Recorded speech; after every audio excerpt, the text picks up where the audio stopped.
3 lengths untempted, Wotan, and then came Skyhook. Nothing making any ground. Bivouac up on the speed is going to brain them here in the Golden Rose. What a performance. Bivouac by 4 lengths. Welcome to Bet Doctor, behind the curtain look at how pro punters operate. I'm your host Scoot. I've got John Moneybags Walter after yesterday's pot with me. How are you? Moneybags, that'll do me. Yeah. That'll do me. One thing I don't want to look is behind your curtain. What do you reckon there? I've never thought about that. You've been saying it for about 5 years and I've never thought about it. Oh, I think he means the green screen that's behind me. Nico Noonan, you're on the rack a bit, mate. You got a sniffle. Yeah, I'm battling a bit, but hopefully push on through the show. Probably been a bit busy lately, and I think it's caught up to me. So hopefully we can push on and find a few winners at home. Too many winners, too many parties. Busy, mate. Please. Media Street. Too good. Young little battler, please. Bit busy. Oh, you might have to get the rock star or the opera singer. Might have to put the wedding back another year. Eh? Might have to put the wedding back. Mate. Racing should take precedent. So. I might put mine back a year as well. Shane Adair is also crook, so dropping like flies with the sniffles. So I'm asked to pass it on from last week's show, but I've bounced back, which is good. Last week, quickly, the hits were King's Effort for Nico Mahuna, What a Deal for Beat the Bagman, Walsh Bay at Toowoomba, and Tavs for you, Walt. I don't think Serrati. Yeah, Serrati, $10 winner. I don't think Tavs has stopped. I think it's done 4 more laps. I had the rosary beads out at the 600 and it won by 8 and broke the track record.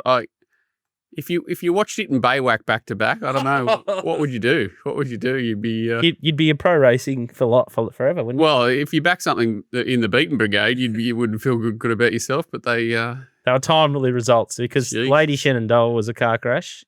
He didn't sit out OSL or push forward or any intent, I thought. And then Blake Shin only had one race in mind, and it wasn't the prelude. They're still trying to teach Ole Dancer to went quick. Relax. Yeah, it wasn't really his fault. They both got dragged back. He tried to sort of be positive as well and sort of got victim of circumstance. But old mate Ferivia stuck its. I still don't know how it won Ferivia. God! I thought it dropped out at the 400 and it stuck its head up the inside. It'll be a good horse next prep. Nico, what do you think of those two, Ole Dancer and Ferivia?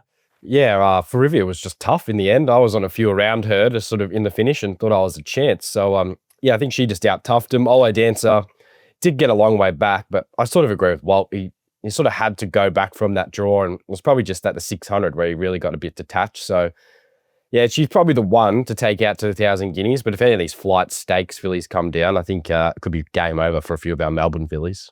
Mate, that was my negative. That was our chance to get the money last. The flight stakes horses are hurdlers. Hurdlers. So I agree. I don't disagree with Nico. I don't disagree with Nico that they're hurdlers, but they're all hurdlers. Ours are steeplechasers. If yours are hurdlers, then. Oh, the other one from the Forgive file is probably Queen Air. Set Hits Rio. I got there. No, it's there. Ready now. Yeah, horror task that one. Yeah, they went real hard, and Walsh Bay went like a rocket anyway. But yeah, it was the week of fast tracks, wasn't it? Even though a lot of people didn't like to admit it was. It was the week that hard and fast. The hard and fast. Still prefer it. Absolutely. Yeah, Baywalk. They still don't know what they're going to do, or they haven't said. Well, it hasn't pulled up. They're waiting for it to stop. Coolmore or Guineas. In a word, where would you send it if it was yours? Cox Plate off that win.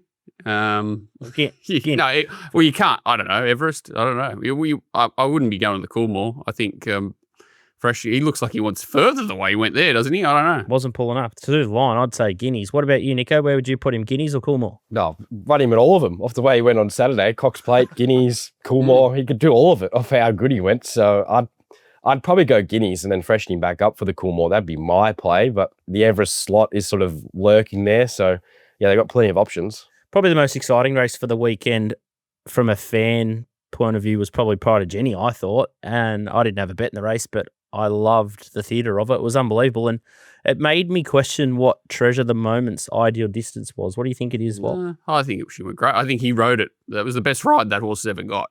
Yeah. Pride of Jenny. Yeah, I think I'm Pride of Jenny, absolutely. Even though she's sort of a little bit slow, and the second horse looked to have every chance, but I actually was talking about Tom Melbourne during the week and someone, and I thought, it went like a busted, but it ran like the fastest last 800 of the day. So, yeah, I think the run was absolutely ideal for racing and for Treasure of the Moment. Just a perfect clean out, and the winners come back, and everyone loved it. It was definitely good fun to watch, wasn't it? But I think it was just a really solid barrier trial for both first, second. Even Tom Melbourne can improve, but he needs to, obviously. Tom Kitten. That's him, Tom Melbourne. The question I asked, what distance do you think Treasure of the Moment's Doesn't ideal matter. is? She relaxes, and I don't think obviously Sit Sprint's been her go as an earlier horse. I think 2000's fine. Maybe like a brutally run Cox Plate or something, but we don't have many of those at the moment. Pride of Jenny's the only horse that's out there. Like that's the same as like we're talking about Caulfield Guineas. There's no horses that have got any speed in any of these races. Yeah. Nico, what do you reckon? Treasure of the Moment. Where do you reckon she's at her best? Well, she's going to the Might and Power next start and then to the Cox Plate. So I sort of think 2000, like of what we saw from her in a Vinery, even though winning the Wakeful, that's probably her better distance range, I would have thought. And she's pretty adaptable. We saw first up in the Memsey fast run race, she was too strong for him. All throughout her 3-year-old career, she was in all these solo run races and ripped home. So yeah, I'd probably say 2000. And given the colic setback, the 4 weeks between runs, I thought it was definitely a pass mark and probably what she needed going up to the absolute A grade next up. She was going to win B3 on the bend. Like she was just going to go straight past and blew out. But plenty of horses done that, chasing that horse too. Off colic, I think the run was absolutely huge. I think she's back in the game, which is great to see. Hosted pot this Saturday, Turnbull Stakes and Epsom. We're in the chair. Last week was good. Heap of winners, especially late in the day.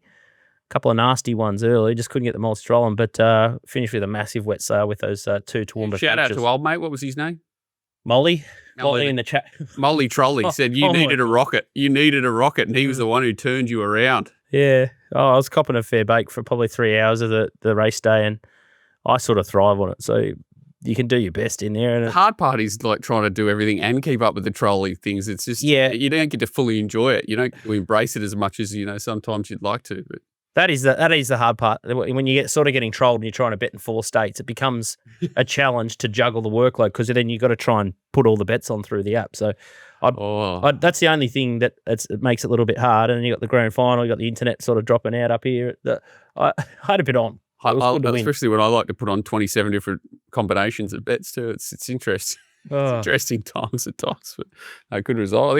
I think I'm 5 from last 7 victory, so I'll train stop. We'll never back another winner again. But I think between us we've given people what we're trying to a bit of fun during the day. And the Dubbo meeting was a cracker last Sunday as well. Yeah, crikey, that was weird. Build, and then they just do it to me every time. Put these absolute camel fests on in the last race that nothing can win. But it's all about building the excitement, everyone having a bit of fun, isn't it? I got a message from someone last night, 75-year-old lady saying she'd had one of the best days of her life. I was like, oh my God, sitting in the I'm ready to go. I'm ready to go. There you go. So Wednesdays, Saturdays and Sundays, usually you'll see mine or Walt's Mates Mo Pot. So yeah, they're good fun, and we're covering a lot of ground. So Birdie TV for me, and then Watch 25 for Walt stuff. But yeah, make sure you download the app and get amongst it. It's good fun. Today's show, hopefully we can get Nico over the line. Turnbull Stakes at Flemington. There's been rain all week, which is still perfect. We'll get his thoughts on the track in a sec. We've got the Epsom Metropolitan Premier Stakes. So they're 2 classic races, and the Premier is one of those little entree appetizer jobbies for Everest. We're not covering them, but they're back too, which is good. Yeah, the Gimcrack and the Breeders. What's the other one? The Breeders' Plate. So they're good guides, early guides for the Slipper and all those big 2-year-olds sort of starting to step out. I've got one race at Doomben, Black Booker, that's coming back, and I'll just do more of Melbourne and Sydney because that's our vibe at the moment. They're just so meaty, these races. It takes twice as long to do them all, and it's bloody good fun. And Shane ADAIR, as I said, crook, but 2 tips in the show this week. The first one, race 4, number 1, Sir Now. He's found another 1,000-metre race at $4. Horse definitely going good. I haven't had time to pick out the market apart, but that's his first tip. I know you boys are probably stretched for time as well, but the second horse I really liked, and I think this is the one that's probably going to go off. It's race 7, number 3. This horse is absolutely airborne, so really strong late and finds a really nice race here. It's weighted to win this. Any of those ring a bell for you, Nico? Nah, they sort of just looked typical Adelaide sort of races to mine, so I didn't really have a strong opinion in them. There's not a whole lot of Vicks there this week, so I didn't really have a good look at Adelaide this week, unfortunately. That's because you're putting all the Vicks on your chest. Flemington this week, how much rain has it had, Nico, and how do you expect it to play? Well, Saturday we got like 25 degrees here in Melbourne, which will be like summer, given the recent weather we've had. So there's a bit of rain leading in. I would imagine the track's probably a good 4 come race day.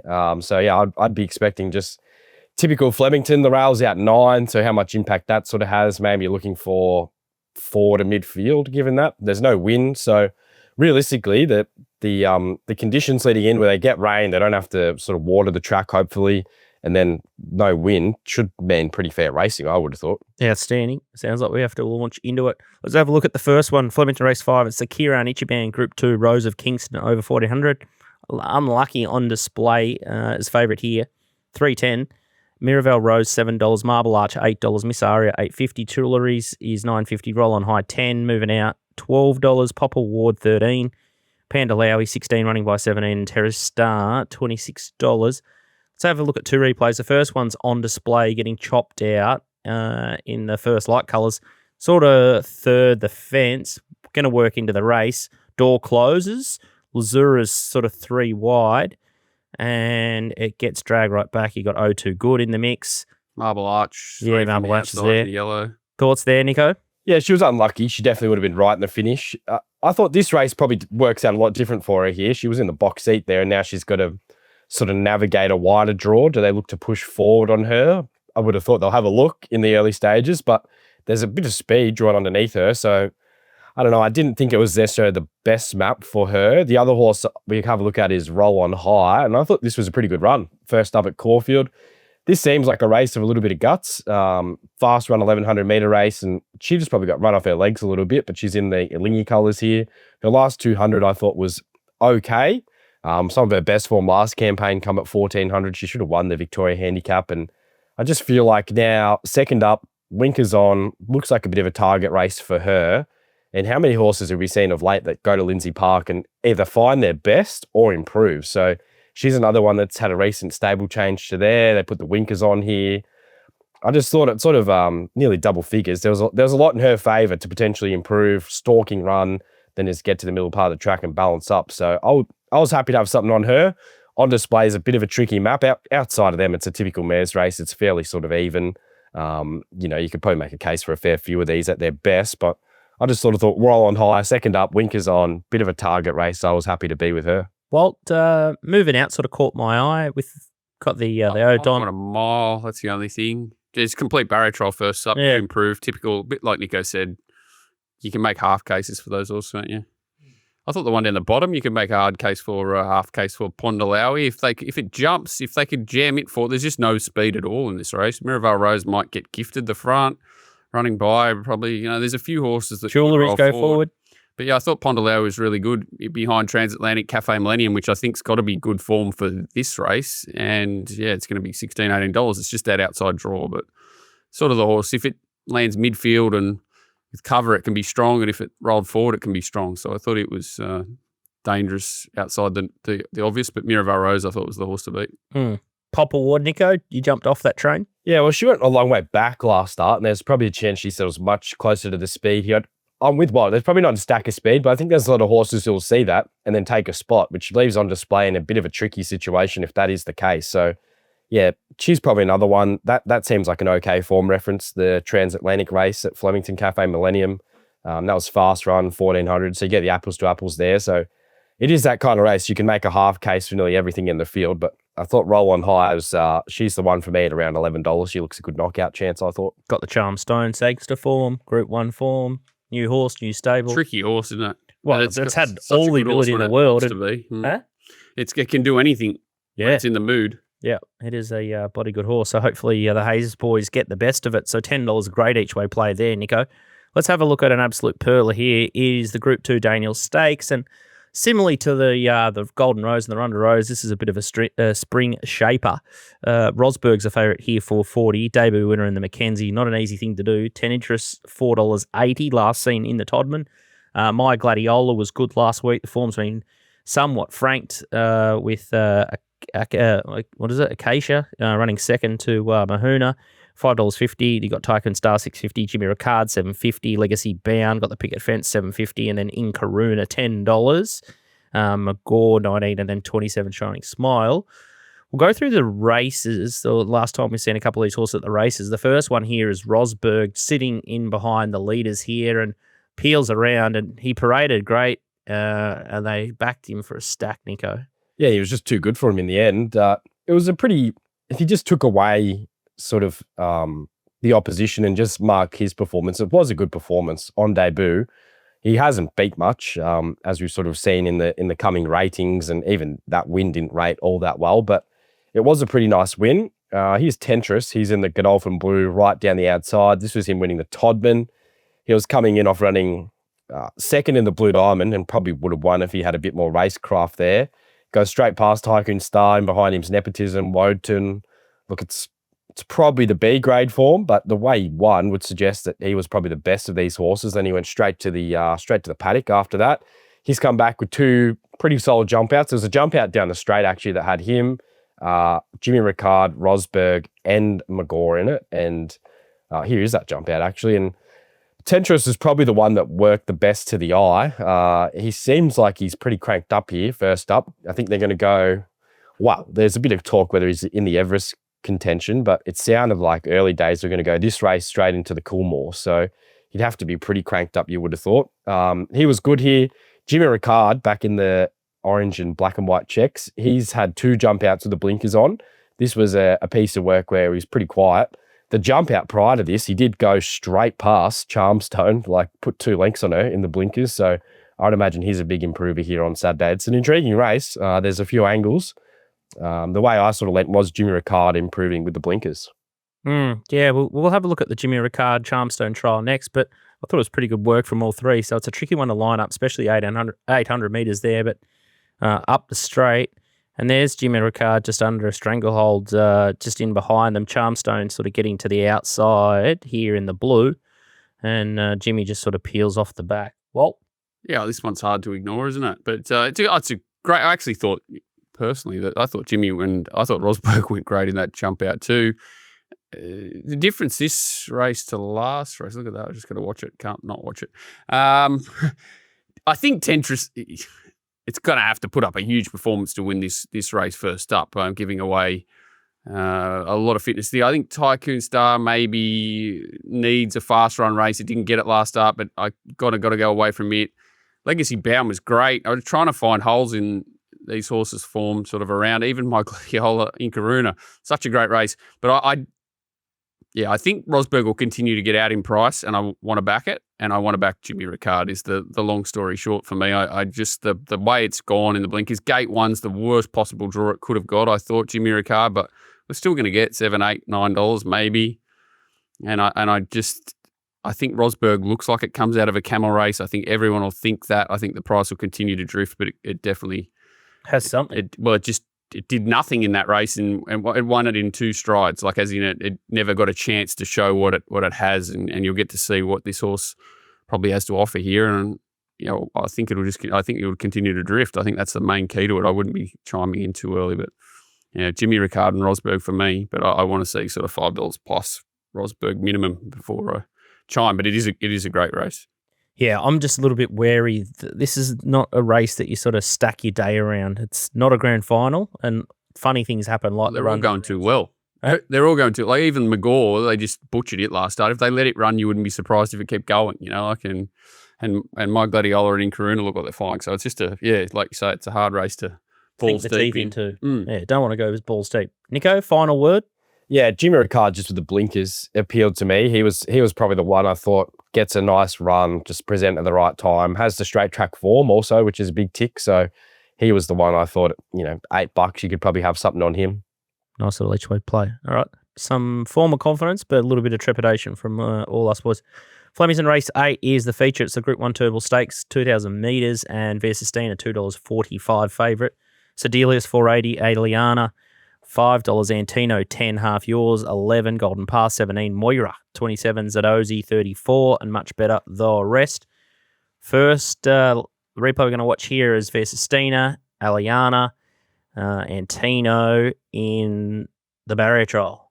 Nico. Yeah, well, that's the thing, isn't it? So Via Sistina, Aliana are coming out of 2, first up slowly run, this very slowly run races, and now they get to 2,000 metres. How much sort of is that going to hurt them here if they go fast? All those kind of things come into play. I don't think they've had the ideal lead-ups, but it's sort of a race where you're looking at and maybe nothing sort of has that's really full guns blazing here. The one that sort of sticks out for me that potentially has is Half Yours, who bolted in the naturalism last start, and he's had the sort of the residual fitness through the Queensland winter. He gets the right run here, but is he up to these? That's probably the query. And he's, real grand final is the Caulfield Cup. I've seen a lot of people making a good case for Antino at the price, and I could definitely see some love there, but I just kept coming back to Sedilius. I think they have to go forward from the draw. He's probably one out, one back again, potentially. There's not a lot of pace in this race, and I don't think he really got around Caulfield last start. He just sort of crubbed around the corner. This is the best part of his work, this last 200 metres, and he's worked through the line. Buckaroo's no slouch. This wasn't the fastest run race, but I think it'll be a good building race. He still looked like he had 2 or 3 lengths improvement to come from the yard, and just sort of coming through that race, a couple strong gallops since, he could be much closer to his top than people think here. So I think Flemington's a huge tick for him. But again, like, he's been set for a Melbourne Cup and a Cox Plate. So that is the tough thing with the Turnbull. It's a bit of a prelim for bigger races, and there's a few intriguing sort of setup here. I thought he's probably the best setup in terms of a map, having the 2 runs at 1,800 metres. He probably looks the one for mine that might have the best setup in terms to win this race, but there is probably better horses than him at 2,000 here. Well, definitely. Via Sustina definitely is. 100%, Nico. The crab around the corner. No good at all. But did so well to pick himself up, and when he levelled out, it was good to see. Walt? The favourite's going to be in a bad spot, isn't it? You would think. Shock and draw. Yeah, so Golden Path probably leads, I guess, at earliest roll forward. River of Stars maybe, if they want to really set Twitter alight with your tinfoil hat, UK implications. But so unless they get busted up, it's going to be. She's going to need to get out at some point, and like you say, she can probably, Aliana, Half Yours have got a huge turn of foot that they can sustain runs if they get a break on her. And then they've got to run down Sedilius as well, who, could be a different horse around Flemington. So I think sort of mirror Nico said, it's a great race. I can't work out why Adelaide River's in this race and not in the Metrop. That was the one very bizarre thing I thought. But other than that, that's quite irrelevant to the outcome of this race. But they're obviously thinking, or the camp tend to hate the Caulfield Cup and want to win the Melbourne Cup. Yeah, Lloyd Williams, maybe and Nick Williams. Maybe it's just such a weak Metrop. But I think you probably just throw all of them in the. It's not a betting race, I don't think. I think you throw 4 or 5 in the quarter, and hope Via Sustina gets rolled. Yeah, I just hope the jockeys play jockeys and they try and put Via Sustina in a pocket. It'd be interesting. I think this will really bamboozle J-Mac. We could see funny tactics here where he tries to go more forward, because last time he sort of butchered it and didn't go forward. So I think he'll try for third defence. Yeah, that'll be his aim. That's where he'll try and go, and hopefully something sort of rolls off or he gets the split. He's got, I guess, plenty of time to sort of get it. But if he has 2 in front that fall on his lap, which is possible, which is like a Golden Path, who I think's suspect in a high-pressure 2,000-metre race, and then River of Stars as well. If 2 of those fall in the lap of Via Sustina, you'll have blokes like me and Walt cheering. But it will be one of those jobs where you are definitely holding on to the crown jewels, praying that horses like Antino and Aliana and Sir Delius are charging down the outside, which they can all sprint for 6 to 800, right? So if they sort of get the fly on it around the bend, she's going to have to be at her very, very best to reel them back in. So she'd want to at least be on head and head with them at the 400 if you're going to take short odds. But if you think she's going to be giving any of those horses 2 or 3 lengths at the 400, it's probably too short. Yeah, I sort of lean the way of Aliana and Antino, because I just think that Buckaroo forms a slight drag on Sedilius. I love the horse, but I still think that... you've got to believe that he just didn't get around Caulfield if you want to back him here. Yeah. You've got to just think that he just won that on, like a bit like Rosberg, and he just won because he was too good. Mm. If I had a $300 bet, I'd have $80 on Aliana, and I'd probably have $20 saved on Antino. Is that just because you're absolutely in love with Antino? No, it's because I'm gutless. Gutless? Yeah. Gary? Mate, every time you shut your eyes, you watch that win at Caulfield. Was that the Toorak last year or something, wasn't it? Jesus. Antino? That was Tavs-esque. I just, my big thing with Antino is I thought he was a Caulfield Cup horse. I just thought he's the right age, right recipe, 800-metre sprint. I was just upset that Uncle Tony, Queensland Hall of Fame trainer now during the week, I thought that was the race for him, the Caulfield Cup, and I think he sort of half fluffed it. What's he aiming at? Cox Plate instead or something? I think it's very sad. Yeah, Caulfield Cup would have been perfect for him. Yeah. Loves yeah. Trav won't sleep before the Caulfield Cup. It'll just keep shortening old half yours. Nico's got shares in the same ticker. He's got one of his own. Yeah. So he's giggling as well. Great race. Can't wait to see it all unfold. And it'd be interesting to see how Land Legend, Deacon and Zadozi all go, because I think they're all on target for the Caulfield Cups. They're all on track for EPA or further. Oh, well, definitely Land Legend looks on track. Yeah. I had a little sneaky little bet. Caulfield Cup Deacon. I think the horse is going a lot better than the price sort of indicates in the futures markets. And I think even $67 is he probably can't win, but I think he's going to be flashing light run Deacon for a race like the Caulfield Cup. I think the Caulfield Cup suits him. If he wins this, he'll be if he wins this, he'll be shortening in the Caulfield Cup. Well, I don't think he can win, to be brutally honest. But gosh, I think the Caulfield Cup is a race that really suits him. If you go back and have a look at last start replay, Deacon, even though he might be there for sort of a bit of a look around for the Melbourne Cup, I think the Caulfield Cup could be his race as well. He's only got to run somewhere around half yours here, doesn't he, to shorten dramatically. Yeah, he's got not much weight in that race. So I think about $34 you can sort of get it about Deacon. So that was my little play there. That's the end of Flemington. So let's push on to Randwick. And it's, as you said, it's dry as. Are they going to overwater it now after the fast two? I swear to you. Oh, shivers. I don't even look now.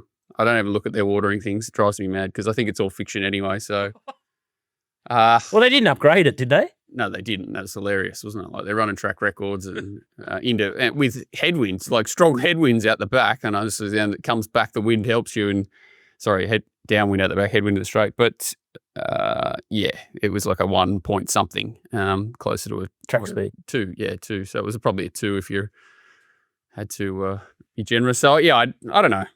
The wind is so interesting, as in it's hard to put enough water on it. Is it? So when you get that wind conditions, it's hard to put enough water on. So if they do overwater and there's no wind, maybe we could come to that. But I guess we're just setting up for pretty even, right? It should be dry. Jeez.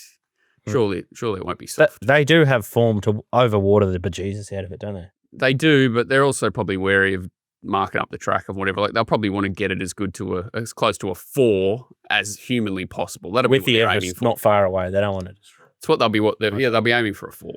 All right, let's press on to the first one, which is the Precise Air Premier, and this is an Everest lead up, Group 2. Brias is the $1.95 favourite here. Jimmy Star $3.80, Private Harry $4.20. Marzu $10, Jetabil $27, Tiger Shark $27, and then I Own a Merc.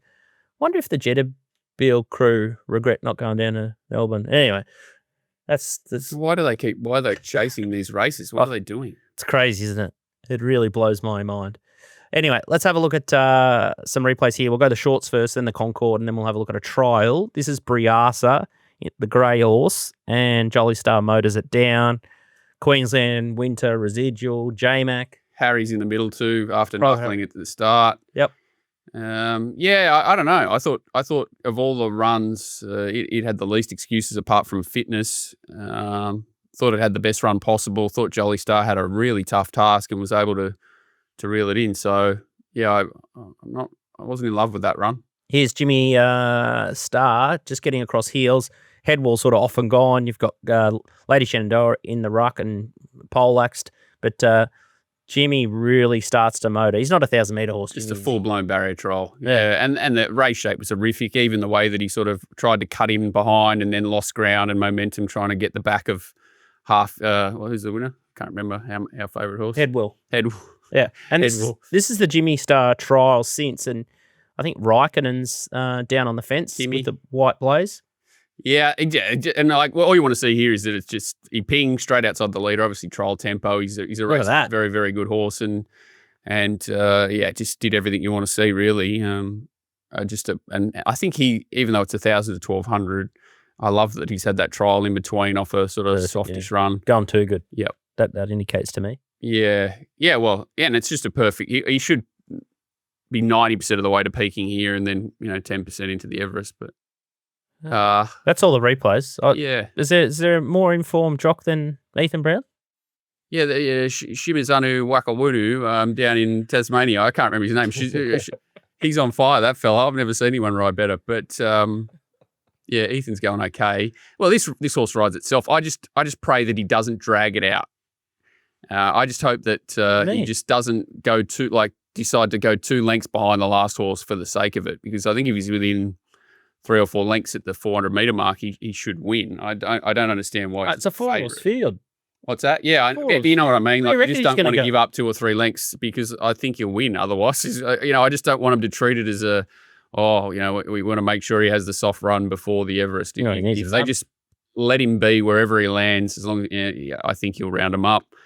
I can't work out why Briassa's odds on. They have backed Private Harry in, but I think that's just a reaction to Briassa being odds on. I'm a Briassa fan, but I think it's just a good horse. I think Jimmy Star's a better horse. So all things being equal, I think Jimmy will run him down.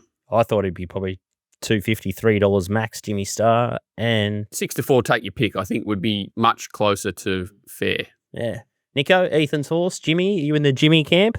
Yeah, I'm of similar view. I think he is a better horse than Briassa. He just needs everything to go his way, and when he does, he's very dynamic. And the small field really helps him here because he probably doesn't have to get as far back as usual. Even if he is last, he might be 6 lengths off the lead, not 12 like last start. So, look, I think everything sort of leads his way at the moment. Briassa will improve second up with the Hawk second up stats and all those kind of things, and that they look the 2. I can't see how you could back Private Harry. I know he got the start a bit wrong last start, and then I could see why they did sack Ash Morgan off that ride. He sort of he probably could have just rode the horse a bit more, sort of just rode the horse through that early stage and not absolutely cook him to get outside the lead. So, yeah, I could see why they've gone with Timmy there. But he's got to bounce back a long way off that. So it does look a 2-horse race, and I think at the end of the day, Jimmy Star is a better horse than Briassa of everything we've seen so far, and he probably gets his right sort of set up to charge home here. And Jimmy's the same price as Private Harry. It doesn't make any sense to me at all, that one price. And yeah, I think like Marzu and that, they should put enough tempo to make it even, and that's all Jimmy really should need. It just, makes no sense. Do you think Ash will be in the grandstand cheering Timmy on, or? He'll be at Walker. Have the voodoo dolls out, yeah. Maybe the Wellington boot, won't he? I think he's close to the stable. He'll be happy if Private runs well. Gilgander he'd be. Private Harry, how do they turn Private Harry around outside taking it to Waller or Mark Curry? Oh, the only thing it is immeasurable what happened like at the start there when he sort of knuckles and then he has to pick him up and chase. It's very difficult for a horse like that, especially he's only had bugger all start. So, he can turn around. And I'm sure, they've thrown the kitchen sink at him since. I heard that he was 60 kilos heavier first up than he was last time. And they try to say he's muscled up. Well, not many horses put on 60 kilos of muscle in a like a spell. So I would say there was a bit of chubble up there too. So maybe they just went in way too heavy. So there's definite improvement there, potentially, but how he's the same price as Jimmy Stowe saying it just doesn't make sense. Chubble up. Yeah, a bit of. Is that a word? Yeah, I just made it up. Yeah. Lady, let's just get crikey. Some people like the fatties, mate. A $50 million horse, 60 kilos overweight in a lead up to the Everest. I wish I'd heard that before, not after the race, but 60's a lot. Isn't it? 60's a lot. Mate, if you're chasing 50 million for a stallion, it's weird just to present a horse like in that condition. I think they all just get so worried about overdoing it prior to the Everest when they know they're in the field and they've just got that one target, whereas at least, Ma and that have had so many cracks at it, they just know what to do. Yeah, right. So you want to take a horse to the Super Stables now? No. Okay. Not to that one. Just off the back of... How many scratchings was there yesterday at Rose Hill? I think. Did you see the race 2 today? I think one stable had 7 horses nommed, accepted with 6, and one's running or something like that. It's just getting ridiculous. I think Rose Hill had 6 races yesterday. Waller had 27 runners, and he scratched 10. It was a good scratching. If his win percentage was that good, it was a heavy 10 though, wasn't it? Oh no, that's right. No, it was perfect. Good. Yeah, beautiful. No, it was perfect conditions. Yeah. Anyway. Race 8 is the Group 1 Epsom. It's a 1,600 metre race. Autumn Glow $2.25, Pericles $7, Cho Wolf $8.50, Willie Do It $9, Pier $12, Swift Falcon $15, El Costello $18 from the Abyss, I think, and then you got M Cap at $19. Let's have a look at some replays. The Theo Marks is the first one. It's Autumn Glow, and Karen had to fall off to get beat this day. Yeah, and I think he looked like he rode it like that, didn't he? He looked like he had a heart attack coming out of the gates. He didn't want him to box him in. Timmy tried to do that, put it in the zip faster, and he was just obsessed about getting out and clear running, which, entitled to be. And yeah, she's ridden to win the race and pulls away with her ears pricked like she does every other start, so it's hard to knock it. And this is Pericles coming across the heels and off and gone. Yeah, so was it a bit up and in that day? What's up? Was it in the right spot? Well, it's hard to say. Yeah, one out, one back's not. It's pretty always the right spot, but it was hard to run on from back and wide that day. So yeah, I think the leaders started pretty short, and what is that? Waterford right down the outsides come out and won. And I thought, and that's sort of what caught my eye, and I thought, wow, Swift Falcon actually went pretty good behind Pericles, and then Schiller's. I don't know what Schiller's doing here. I noticed that he's not riding it here. He was not offered the ride. He was not offered the ride again, and A. Collett went straight onto it. So it was very leaderish that day at Newcastle. But Christ, this horse can't jump over them. That was a pretty good run. He's had two pretty good runs on pretty unfortunate tracks, I would have thought, Swift Falcon. Yeah, blinkers on. Right? Is that form any good? Like, they've not even decided to run in the race with the winner who was dominant. So, fully lit and goes around here. It had every chance there and hit something. Yeah, it's I don't know. It's Swift Falcon's definitely all that form's in the doldrums, isn't it? It's none of it's really lined up, all that 3-year-old form. No, I think I'm happy to forgive Swift Falcon down to 50 kilos, but I really think they're running for second behind Autumn Glow. Yeah, I think they're running for second behind Pericles. I think there's two possibles. I'm just going to bet to my ass bleeds here on Autumn Glow and Pericles. I think the old bracket bet, which I'm in love with now, is about even money. And I think if you're going to take 240 Autumn... Blended bet. Blended. Yeah, sorry, blended. We're blending. It's a great movie. You ever seen it? That the guy who makes his boobs dance. Yeah, I think Pericles is the one that Autumn Glow is going to have to run down clear. It's just going to land in the right spot. There's not a huge amount of tempo. Like, if anyone's seen racing in the last 2 weeks, not many of Bjorn's have been running poorly, and this horse was good first up, and I expect it to just go forward. It's the only horse with real form in the race, apart from Chael Wolf. Autumn Glow's beaten nothing, but in extraordinary fashion, and then they come out and say they're going to ride it back. I thought Magneteer was drawn ideally to give it a cart across and, ride it for a little bit of luck and just assume that if she's too good, she's too good. But, 11-13 up to the mile for the first time in her life. Biggest field I think she's ever tackled. Karen's not really installing a lot of, go back. He'll be having nightmares about Skyhook last week. So much more tricky ride here, but on a better horse, arguably, you would have to say.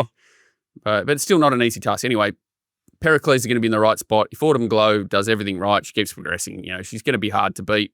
And I thought Willie Do It's the horse I'll probably chop out on only. Not 100% sold on him yet. And that run, like even his trial since, he's a weird one. He looks like he's going to do something, but I want to see him do it. You know what I mean? He's going to give 10 lengths away. Off 20, after his tramway, I went looking for the horse, and because I made a pretty bold statement. I thought, I've got one. I've killed one here.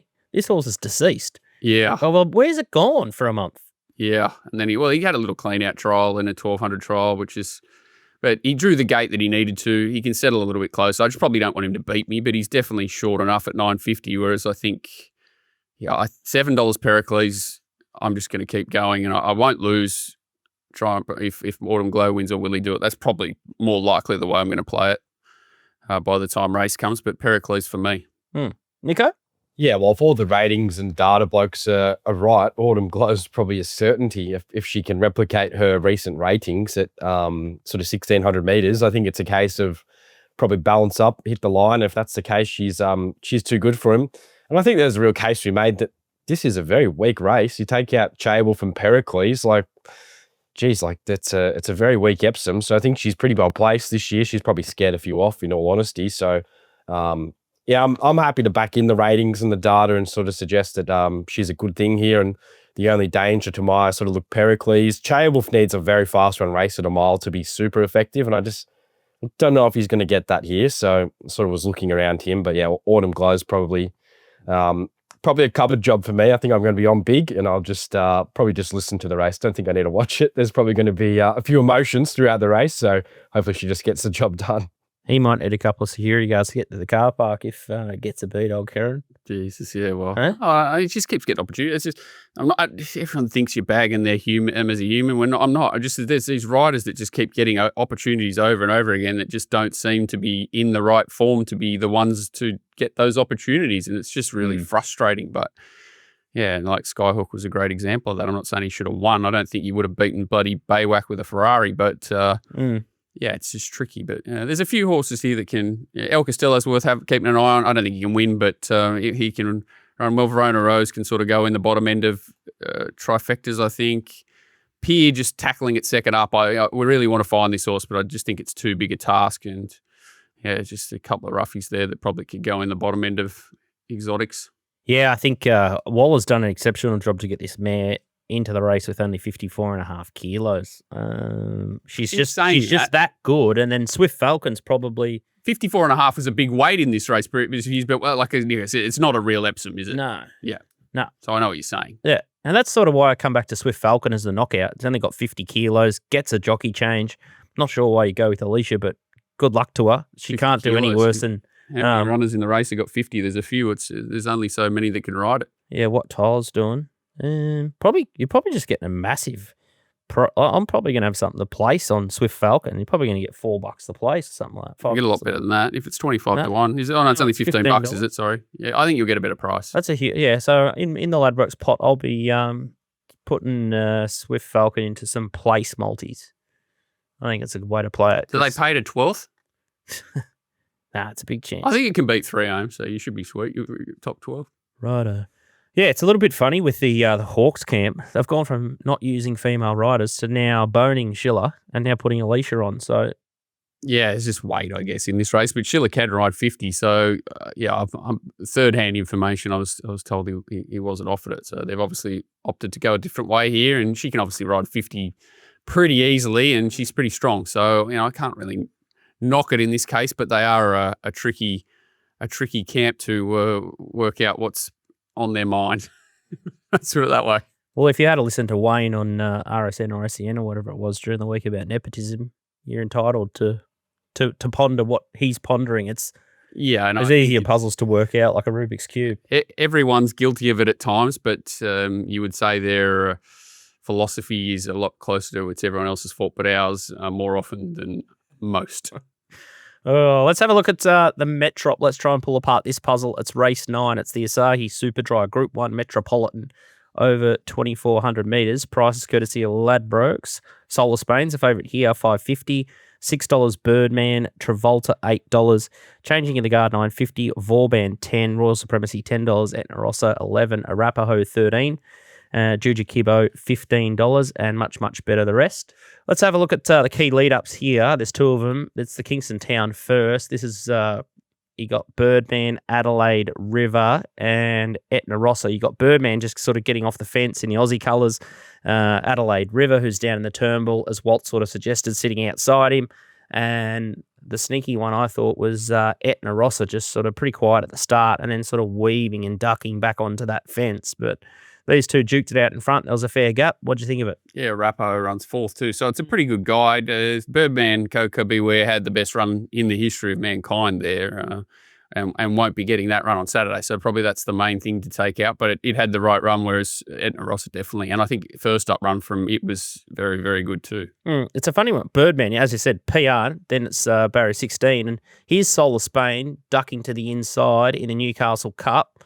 Travolta's there. Travolta outside it. Royal Supremacy 3 wide, and Tiago Don DeVego the third down the outside, the grey. So, yeah, this was just a nothing race, and I think that's Wycliffe is in there as well, running into 4th with the nose roll. But yeah, it was a nothing race. They went about 20 lengths below and come home about 10 above. So you just treat it as a glorified barrier trial. A really nice, clean-out lead-up run for those horses who have all got sort of 2,400 metres under their belt. So it's a good set-up race, but I don't think we learnt a lot from it. It's a funny one because like So You Are was sort of fourth That's what there. a slow tempo does. I think it just sort of stops the margins opening up. Even Wycliffe's been battling, hasn't it? And it wasn't beaten fast. So I think that's what I mean. I wouldn't be taking. You'd have to frame your own sort of opinion on whether the winner should have won by further if they went quicker, or whether it was flattered by the tempo. And that's the beauty of those really slow run races. They're open to a lot more interpretation because everything's concentrated, isn't it? It's hard to sort of gauge, but. Vauban carries 58.5 kilos. Timmy rides. Pretty disappointing last time. Horrifically disappointing, but very, very good first up. And prior to that was looking great and sort of got stuck outside that fast tempo, didn't it, where the leader sort of caved and he was gone early. But, if you can be forgiving of him, very similar to the Epsom, this is a very, very, very, very average Metropolitan. All these lead-up races are not what they once were. And, we're sort of like I think it sounds like we're going to land on a similar horse in Etna Rosso. It's bloody harder to catch than the boogeyman, isn't it? So I think Vauban deserves to be favourite or close enough to it if you can forgive that last run, which I'd be happy to. And you're getting sort of $10 plus this time.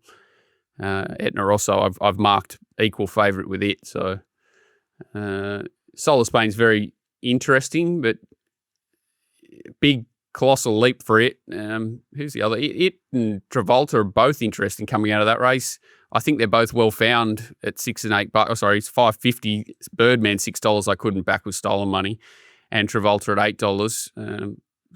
I don't think it's a race like the previous race where you've got limited chances. This race is hugely open to interpretation, and where things land in the run tempo are going to play a huge part. But I think sort of Vauban for me, Etna Rossa, absolutely. I'm having something on Flying Bandit for sure at 20s, even though it looks like it's a run short. But just down in the weights, he's such a honest horse with different form. I think he's worth including. And, I'm not surprised if horse like Travolta, drawn low, sprints and runs well with no weight on its back. Soul of Spain is right on the up for sure. If Birdman wins, too good. It's got, Karen and that wide draw again. He's definitely got a tough day ahead to get these horses home. Well, maybe not if in the case of Autumn Glow, but he's got a couple of rides that are tricky. But, I sort of just kept coming back to the class of Vauban, and I think Etna Ross is completely airborne, and Flying Bandit's a big price. Nico? I went Travolta. I just thought he's probably looking for a faster run race than what he's seen in his last two out of a barrier trial 2 starts ago. And the last start's similar, where Solar Spain and a few others probably have a better turn of foot than him. I think in a faster run race, 50 kilos, maps perfectly from barrier number 1. I could see him running really well, but I wanted like $15, not 8. But I think he'll probably run the race of his life here. Solar Spain, he's probably thereabouts. Birdman, they're probably similar. They're going to need a bit of luck from those draws. I sort of went looking for inside draws and horses who might just get the economical runs, and I think it could be a bit of a blowout year. So Travolta sort of screamed, set to peak for mine. And the other horse, he has to improve a fair bit of his recent form. But if you go mark him off his best and the run he might get here, I thought Athabaskan wasn't a bad sort of roughie at 52 kilos. He's probably one of the better stays in the race at his absolute best. So, I'll probably have something on him each way as well. I reckon I watched his replay 10 times trying to find him. Just do something, mate. Just do something. Anything. Nothing. And it did nothing. But you're getting 40, so I'm not bagging it at all. They sort of carved him all last prep. The horse was airborne last prep and just carve after carve. I remember speaking to Boise on the golf course there. It's awesome. Yeah, he just did nothing, but you're getting 40s. And that's the thing. These horses are coming out of, like, Solar Spain's gone from Brisbane to literally a barrier trial in the Newcastle Cup. And it's now 9-2, whereas these horses are battle hard and, even Arapaho, all these horses are tough and, I don't know what it is. It's just when you get in amongst these tougher older states, they're definitely harder to beat. It's just, it's a colossal leap. It's very hard to put it into words. And I tend to agree with Nico too that Travolta, at least where it's going to be in the run. It's going to be nailed to the fence, and if it gets luck, it's the one of those 3 I'd most rather back. Yeah, I think you'll get a better price too. Sorry, I think the only thing that stops me from completely launching on Etna Rosso is it's Etna Rosso. No, I think just the dry track coming later in the day. If it was the edge off sort of soft 5-6, I think the horse would nearly be a complete moral. Yeah, so you can go back like last week. He's good runs over and over and over and over again. He's not quite Strathday. He's not quite that sucky, but he just continually runs well and Maybe he's just a bit of fresher. draws beautifully. He just went just far too good for a horse 15 to 2,000 metres last start. And it was just a barrier trial too, wasn't it? It was beautiful. It was just a lovely little. Who's riding it? Jay Ford. Yeah, he's okay in these races. Like when you got 50 kilo, He'll just get the run that Birdman got. He rides these horses so often, and usually getting them ready for someone else. To be fair, for these days, but when they get down to the weights in these handicaps, he's definitely not a bad option. So yeah, he would have had a few options here, and I think he's chosen to go that way. I would imagine this could be his chance in life, so probably make him a good result in the hosted pot. So if you want to be on Etna Rosso with me and Walt, make sure you join the pot. We'll try and take down the big red quaddie. dragon. It's an interesting quaddie because you got many angles and actually not it's a good quaddie. Beauty. All right, that's the Sydney preview. If you want more stuff, Sydney related, including the 2-year-olds, make sure you head to racingwatch.com.au and give Walt a follow.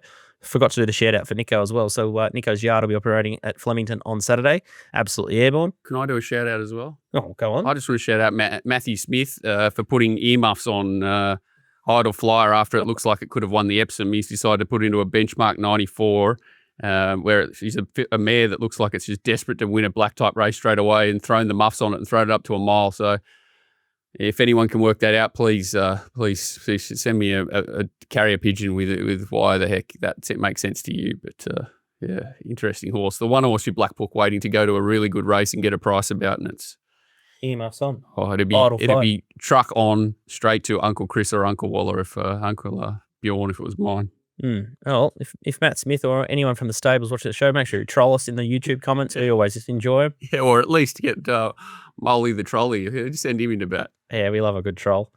Quick one up at Doomben. I've only got time for one, and I won't bore everyone else to death. It's race 8. It's the Moreton High handicap over 1,100 metres. Horse I've been waiting for quite some time. Star Ambition's the favourite here, $4.50. Cosmo Centaurus, $5. Surprise Honey, $6.50. Just Precious, $9. Chalice Well, $10. Guac On, $11. Negotiations, $12. And Gilliana is $15.